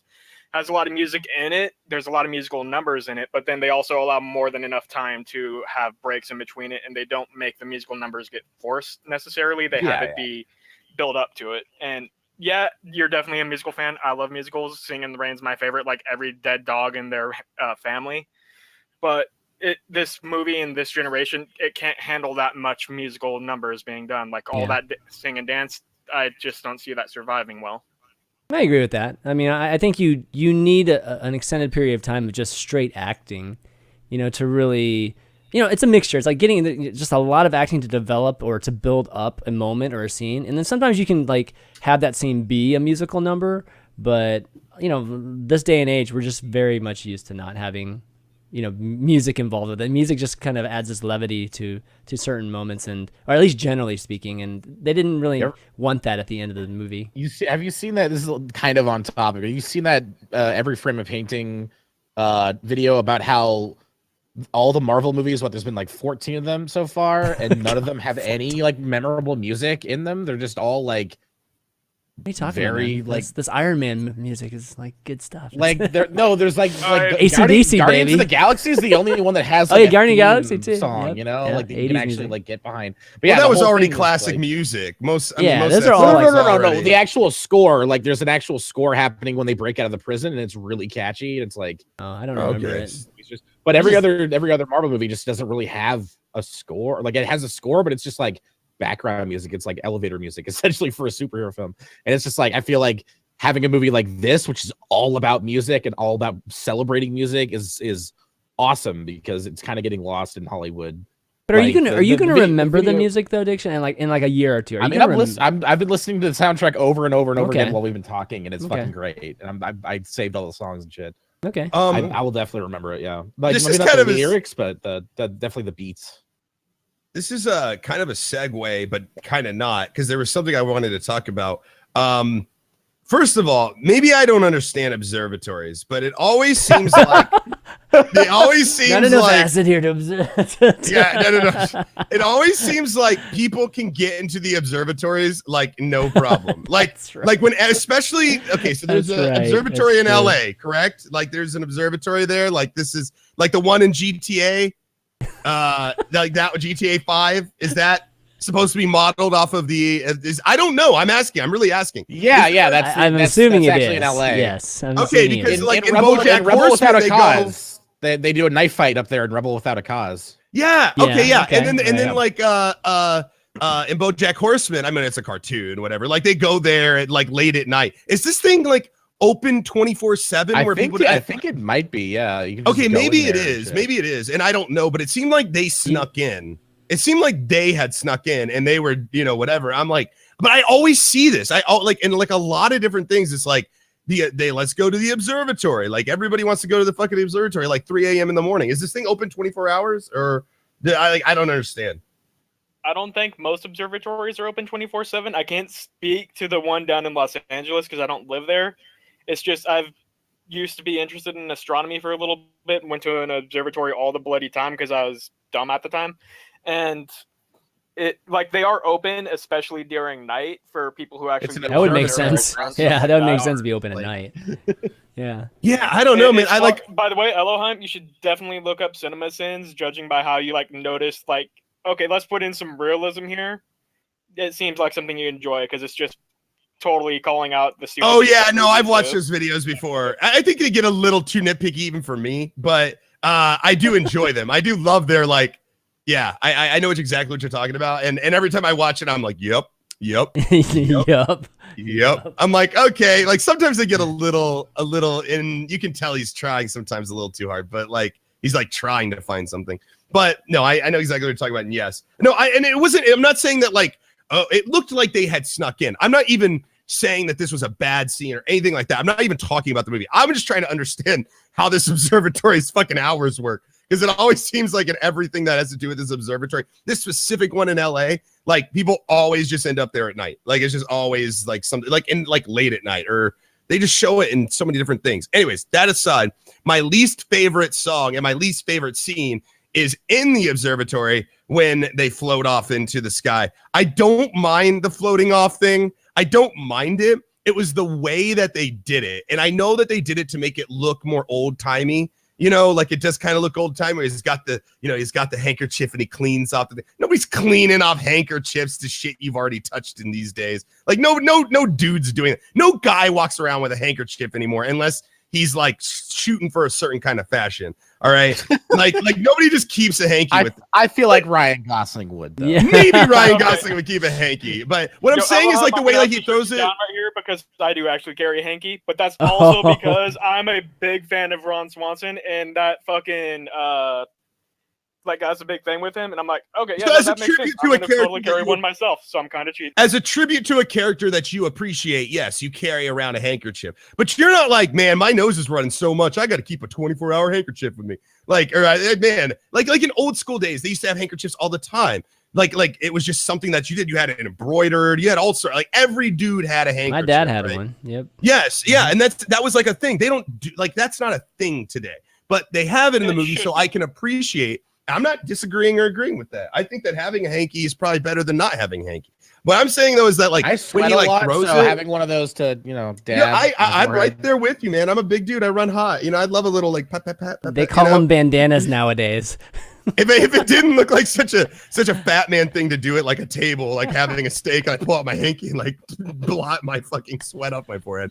But here's the thing: is I didn't like the way that it looked. Again, these transitions going from normal to like silly or like to the dance number. It's like sometimes it happens and I'm like, okay. And then sometimes I'm like, like the walk home at night between the two of them. With the way he kind of swings around the pole and then, okay, we're into the song. It was very like, he just kind of mellowed into it. In this one, it was like, oh, now we're floating and we're dancing in the stars together. Like, I'm like, okay, this is getting a little too fucking silly for me. I don't find it romantic. What I find it is idealistic and silly.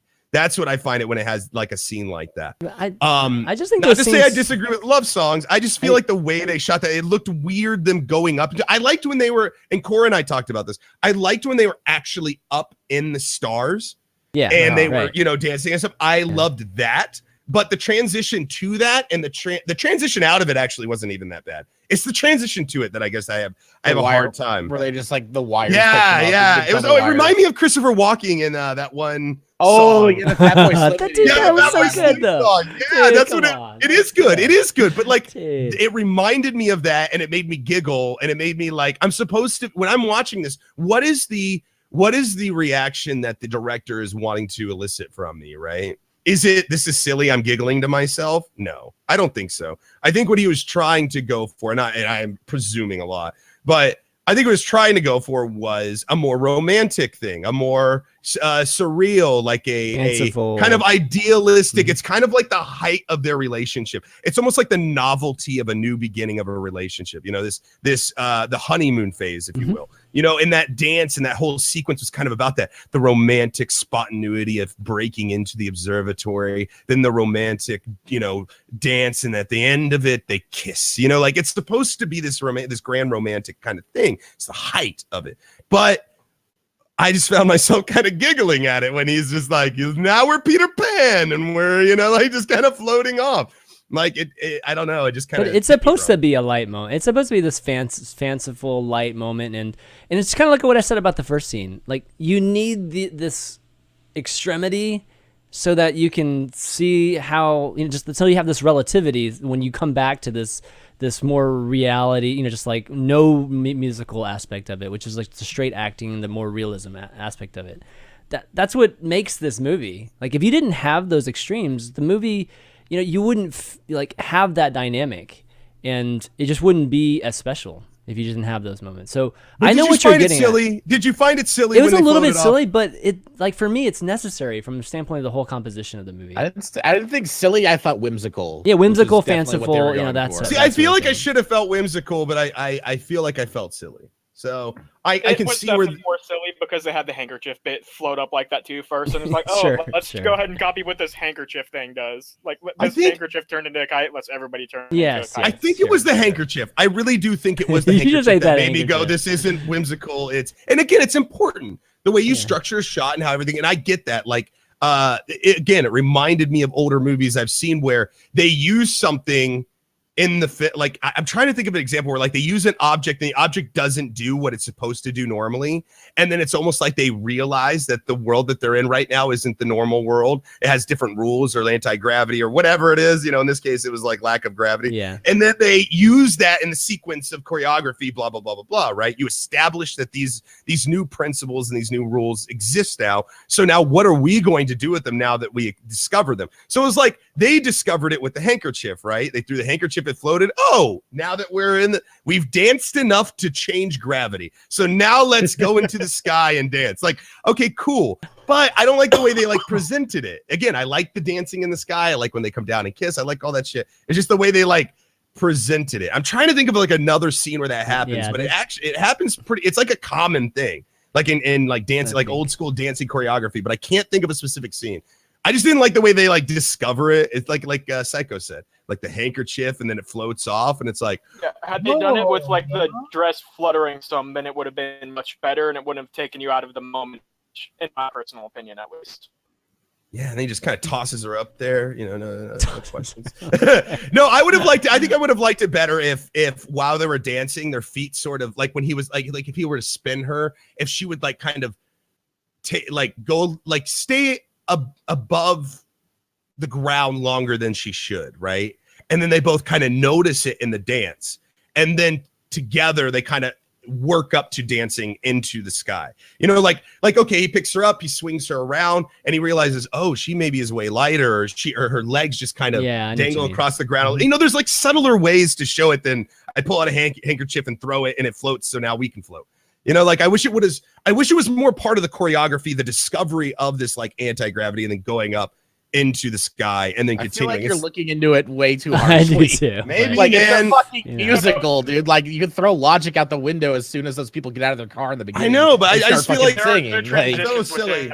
And this was definitely not a good transition, which is basically what Ellohime is saying. Then he's trying to explain how to make it better. Like I don't know. I feel like it's fine. You're breaking up quite a bit, dude. Yeah. Yeah, Psycho, you're breaking up a little bit. Yeah. Go ahead and talk again. No, it's okay. I'm glad you agree with me. I think everybody does. I think Diction's alone on this one. No, he's not completely alone. I'm a little more I know. That's what I'm saying. That's what's funny about it. Is I feel like I'm the only one who's I'm just not a it could be better, like sure, you. But it didn't bother me, right? It didn't bother me. It's important. It's important not to feel silly. I feel like it's important if we're watching fucking like a Jason Bourne movie, you know, but like in a musical where they've already established that the rules are completely like out the window, you know, like there are no rules. They can do whatever they want because it's fantastical. Again, my point isn't that it can't be fantastical. Being fantastical is silly. That's not my point. I'm not against the whimsical. I'm not against them doing the choreography in the air. I'm just saying that I wished that it was done in a different way. That's all I'm saying, and that's just my opinion. I don't know, man. I just wish it was. It reminded me of Gene Kelly. Like, there's a lot of Gene Kelly movies where the logic will fucking fly out the window and things like in An American in Paris, like the ending choreography. There's like a 20-minute dance sequence where it's like the ending of La La Land, where it's just like reality stops and they're in this like completely different world, and the transition from the real world to this like dance world is like just instant. Like, they just go there and they're dancing together in this weird like stage area. I would say that there is a little bit difference between doing a movie versus like a Broadway musical. Like American in Paris done in a movie would probably be a little bit different than, obviously it's very different than it is because you don't have the limitations of a stage. When you have a limitation of the stage or just that whole setup, you just kind of expect that. And Ellohime, I'm sure when you're watching a Broadway musical, you don't have any of these expectations of like. Yeah, no, not at all. No, and I love going, like, I've been to Broadway. I've seen shows on Broadway. I love going to the Tampa Theater. I did theater for 2 or 3 years myself. I was president of the Thespis Club on my campus at college. Like, I love theater. Like, I really do love theater. And I get exactly what you're saying, Chairman. When you're watching somebody on stage, there's limitations. I've been a stage manager. Like, I've built sets, like I've done that shit. So I do get that. But I guess that's my thing, is that in a world where they have unlimited space, they have unlimited pretty much resources, quote unquote. CGI and tricks that they could do and everything, as opposed to being live on stage. I just sort of, I guess I just, maybe I'm a little too critical, but I just expect, I don't know. I just feel like there's ways to do it. This way. If we have to complain about like handkerchiefs and shit, then this movie is freaking good. Yes, and I agree. And I know I sound that's all we can complain about. Yeah. It's just like sometimes, again, sometimes I just feel silly watching musicals as opposed to whimsical, or the other feelings probably that are trying to be elicited. That's why like Mamma Mia doesn't work out for me, because it just makes me laugh. Like, it's just the ridiculousness of it all. Like, it just gets so ridiculous. I don't want to see necessarily any more stage musicals be made into movies, because there's already this expectation, whenever that happens. And it's just like Les Mis. Les Mis has been done so many times, and it's like Les Mis is a book too, so I totally understand that. But Les Mis is always a musical for me. Like, and every time I see it redone as a movie, I'm just like so disappointed. And it's like I'm tired of seeing that. Mamma Mia wasn't that great either, and there's a lot of examples of I think the movie being inferior to the actual musical itself. I'm a little bit worried about Beauty and the Beast, to be honest. Like, I think Beauty and the Beast, I'm hoping it's going to be great too, but it's based on the musical more so than the movie. So I'm excited. Yeah, I'm excited too, but I'm just like a little worried that I don't know, just a little bit worried about it. It looks amazing, the trailer does, but I wish they would just come up with, more Moulin Rouge type of thing. It's just something that's completely original in terms of it being a musical and it being a movie. Because I'd like to see more. I'd like to see more dancing in movies, man. And I'm not talking about Step Up, and stuff like that. All right, I'm actually talking about something more like this movie. Like Bring It On. Not like Bring It On. Something a little more like Bring It On. Not Bring It On or Step It Up or any of those. Okay, but Step Up 3D. 3D. Okay. Starring Rick Malambry. Yeah. Because dance has evolved too in the last 10, 15 years, and you're seeing like synergy and hybrids between a lot of different dance styles, and it's a great way to express things in movies too. And we saw a little bit of it. This is more like old school dance. They were like waltzing and they were doing, your jazz, Fosse type of stuff. But I don't know. I just feel like that could be added to movies these days. And the problem is with these kind of movies, they don't make money. Like La La Land, I don't know how much money this movie is going to make. It should. I'm hoping it does make at least a little bit of money based on how it's in the top 10. Is it in the top 10? Okay, they did a soft release the first week, and then they opened it up to. Yeah, it's already made $9.6 million at the box office. Not great, not fantastic, but I'm sure like after DVD sales, it'll 9.6. That doesn't even pay for Ryan and Emma. After the Oscars, VOD rentals are probably gonna go skyrocket. Yeah, probably. But still, but generally speaking, like studios don't do these movies because of that. That's exactly the reason. Yeah. But the thing is that it's got such a history in American film that you can't ignore it either. like that's why I think this movie was created. Probably 90% of it was to give, you know, a head nod to everyone that came before them. You know, that's why. And here's the thing: if it here's the other thing I want to talk about. You think it's gonna win awards because it's just that great of a film, or do you think it's gonna win awards because it's hit so close to home with actors and people who do film? Because it would be almost like if they made like a streamer movie or a movie about streaming, and then we had to decide if it was worthy of a award or not. We would all be like, yes, of course, the movie about streaming, yes, because that's what we all did. You know, like that's what we all did. Bravo. Oh, excellent, perfect. You know, like I wonder. I do think it is award worthy on its own merit. I think though that they're gonna jizz all over it at the awards. I think that they're gonna break their arms masturbating themselves. I mean, that's what awards awesome are. I mean, right? I mean, the awards in the end are voted by people, and people are subjective. And, yes. And I mean, I think the Grammys are the worst, like about being like who they vote for Song of the Year and Record of the Year and whatnot. So the Oscars are a little bit better about you know who they choose. Some years it's like they want to choose a blockbuster and they choose a blockbuster. Most years it's like an indie film, right? And it's more of what you would think that they would choose. So yeah, I think this movie deserves to win or deserves to be nominated or whatnot, and I think it will win a bunch of awards just purely because of the content and just how different it is. Purely how different it is. Like there could be actually better acting out there by some folks. But I think just because of you know how unique this is, or at least how fresh it feels, it's gonna win. Just to make a point, just to make a statement.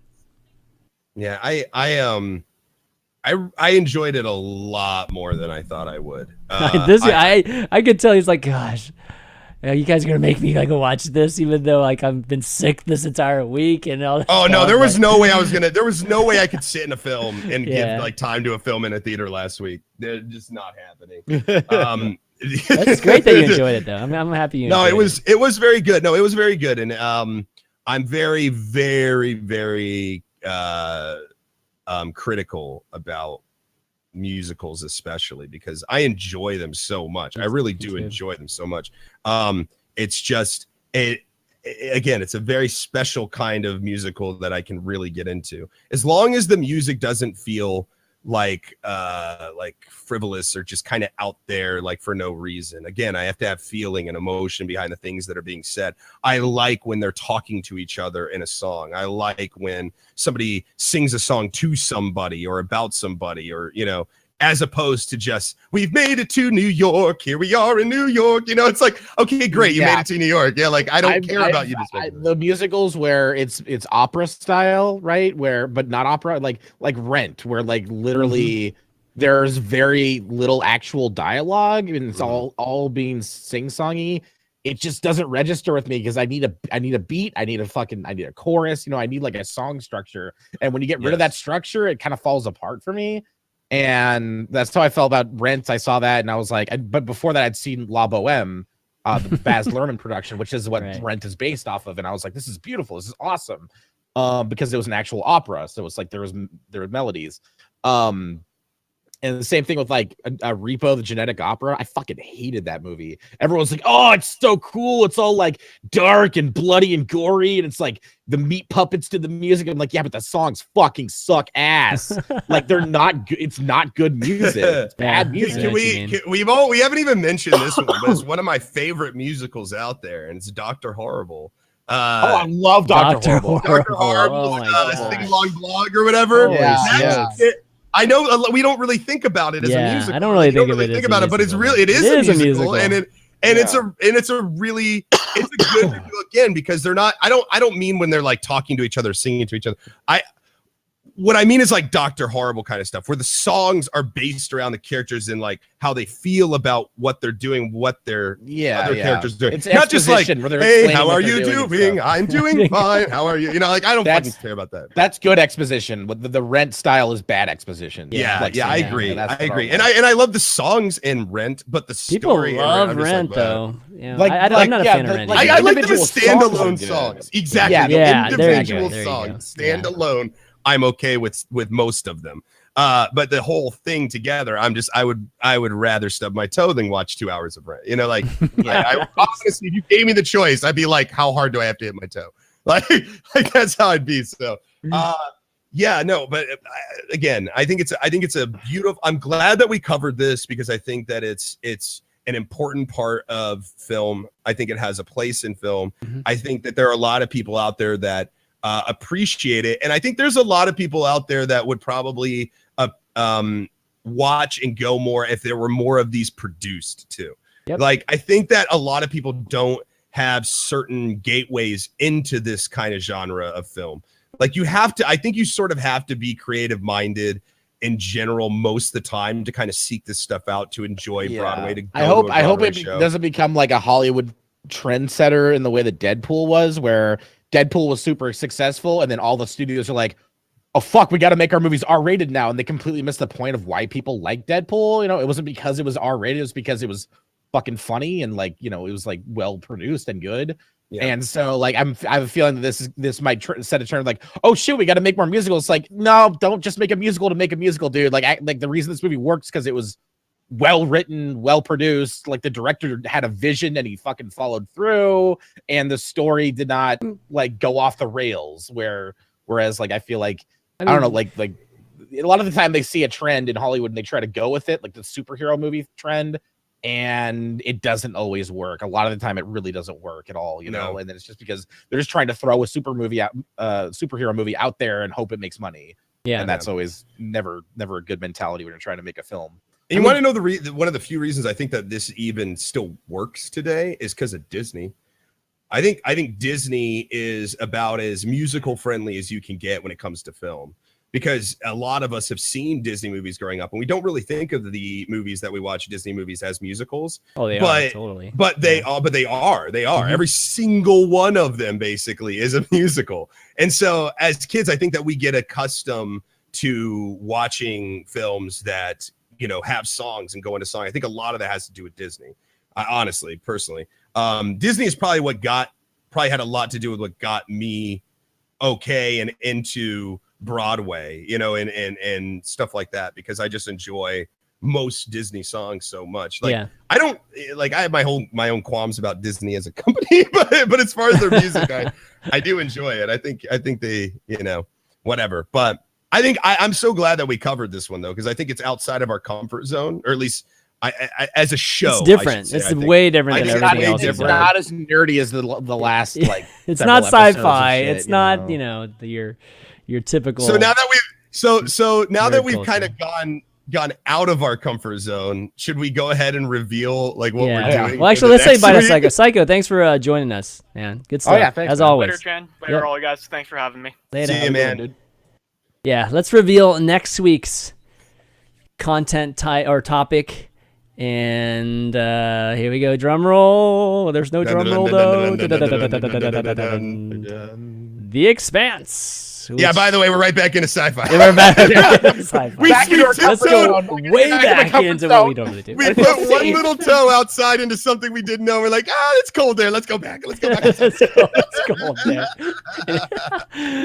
The Expanse, and this is something that Diction brought up. So I actually know nothing about The Expanse. I remember.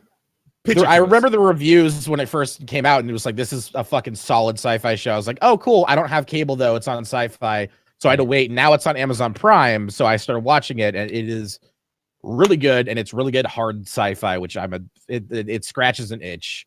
It's just, and apparently it's based on like a series of like 8 books, and they've only really scratched the surface of like the first book. Oh, wow. So, okay. Yeah, I won't get too into it, but it's very, very cool sci-fi. It treats gravity and like space travel with respect, and it's good. It has. Is it like the Martian, where they actually like have science that backs up the fiction kind of thing? A little bit, but it can bend the rules because it takes place in the distant future, where getting from one planet to another, instead of taking months and months, actually takes days because they have the rocket fuel and the capacity to make it. Okay. Gotcha. That's what I'm saying. Like they keep in like it's a realistic fiction, right? Like it's you know what I mean? Like a realistic fiction. Yes, I know what you mean. They're still within the bounds of reality. They're but probably it's they're crazy. bending the rules of Yeah. space travel and gravity, but only because they can, because it takes place in the future. So Sure, they can guess. exactly. They Right. can do Yeah, guesswork. they can. We have tech for that now. That's We right. have technology that negates gravity and atmosphere, all that stuff. No, but I don't know anything about it either, so I'm gonna go in totally blind. I'm pretty excited because I've run out of things to watch. I just finished Big Love, and What's Big Love? Big That's Love a is polygamist move. yes, it's a show. It's a series with Bill Paxton and a bunch of other people, and it's basically about polygamy, but it's really a show about marriage. Really, is what Wow, it is. Yeah, okay. yeah. It was on HBO. It was actually a real. It won Believe this awards, and it was a really big topic for debate in like the mid 2000s. Like there was a lot of really controversial things that it covered, things that you really won't see covered in other things. But anyways, I digress. I'm happy to have something new to watch is what I'm trying to say. Yeah, So, it's got me hooked already. All right. So The Expanse for next week, guys, and go ahead and go and watch that homework assignment, like always. It's all in the US. It's on Amazon Prime. Apparently in the UK, it's on Netflix. Okay. Someone said so. Yeah, it should be Shouldn't covered. be shouldn't be watch it too for hard little money. to find. Yeah, at least for a little bit. If you get Amazon Prime, you can obviously Twitch Prime.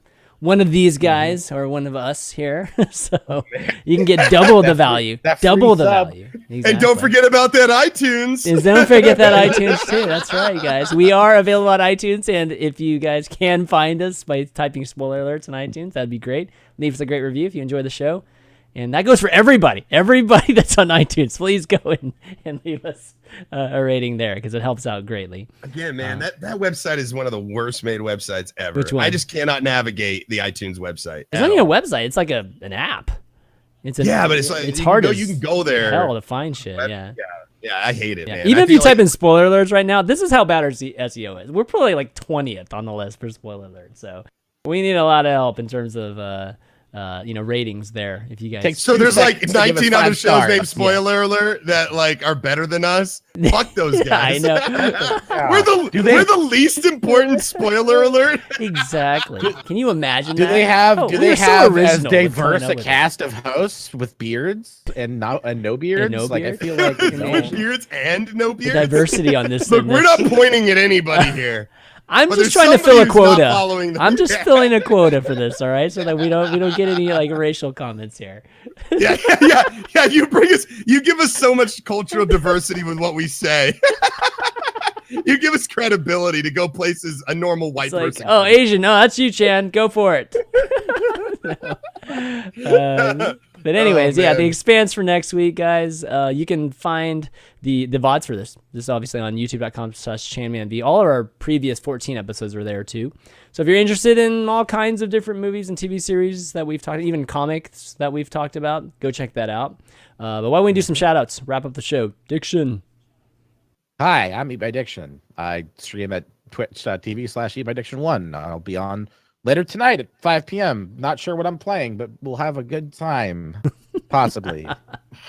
Or it'll suck. I don't know. Oh, my Anytime with God. you is a good time, Diction. Aw. Even the bad times. That's are good right. times. Hello.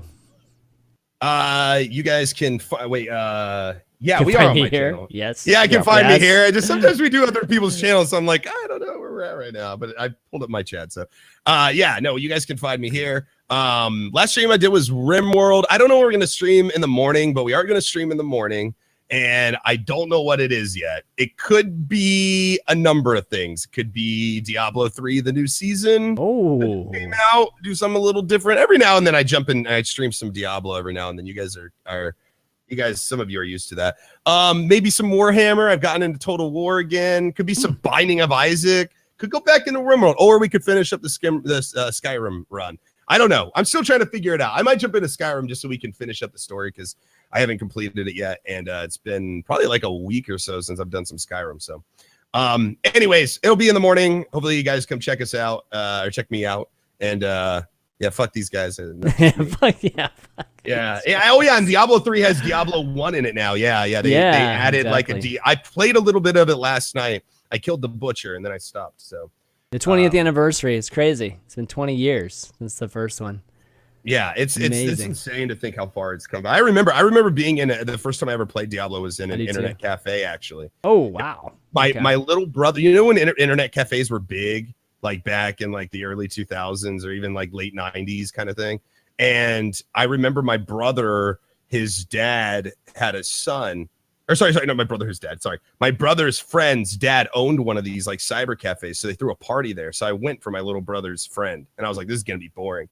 And then they had just everyone playing games and pizza, and it was awesome. I remember jumping on all these games, and I was like, oh, because I didn't have a PC, I don't think, at the time. And I played Diablo, and I was like, I must get this game. And buying, it was great. Anyways, I digress. ChanMan, where can we find you and what all the things that you're doing? You can find me, or at least my Twitch channel at twitch.tv/ChanManV. I do a bunch of shows, if you guys aren't familiar, podcasts and shows, kind of like this one, but more to do with games. So Hearthstone, Overwatch, and various different esports. You can check out all the VODs on the same place you're going to find these VODs, youtube.com/ChanManV. Yeah, and that's going to be it, guys, for spoiler alerts this week. So for Eat My Diction, Ellohime, and myself, ChanManV, we'll see you next week. Take it easy. That kiss. Listen to some jazz. Listen to some jazz. Listen to some fucking jazz.